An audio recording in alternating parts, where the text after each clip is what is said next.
pirmo reizi paņem rokās tādu instrumentu, tas ir normāli, ka kaut kas nesanāk. Jo uzacu zīmēšana matiņu tehnikā noteikti ir augstākā pakāpē māksla. Iesaku patrenēties uz rociņas. Dažāda izmēra, dažāda garuma, stiprāk, maigāk. To visu trenēt uz rociņas. Loģiski, ka ja mēs pieskaramies maksimāli viegli, tā līnija ir plānāka. Jo stiprāk, jo biezāka viņa ir.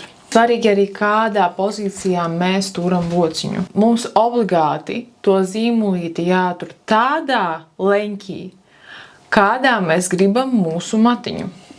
Ja es uzzīmēju pārāk stipru, es varu vienmēr iztušēt ar pirkstiņu un padarīt to līniju maigāku. Man viņi nekad nav ideāli, bet es vienmēr viņus varu iztušēt. Šeit, piemēram, es negribu tā turēt. Es gribu mazliet pa matiņu augšanas virzienā.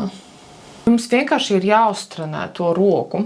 Es kaut kur mācījos nedēļu. Katru dienu es zīmēju tos matiņus, un jau pēc nedēļas izskatījās daudz labāk nekā nedēļas sākumā. Ja jūs uzzīmējat uzacis, bet viņas izskatās pārāk nekārtīgas, kaut kā jums tā līnija neizdevās tāda taisna, tad vienkārši paņemat jebkādu plakanu notiņu un jebkuru konsīleri, vēlams jūsu ādas krāsā, un jūs varat apiet apkārt jūsu uzacīm, lai padarītu viņas kārtīgākas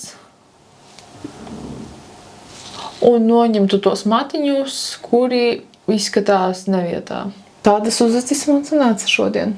Katru dienu viņas ir savādākas.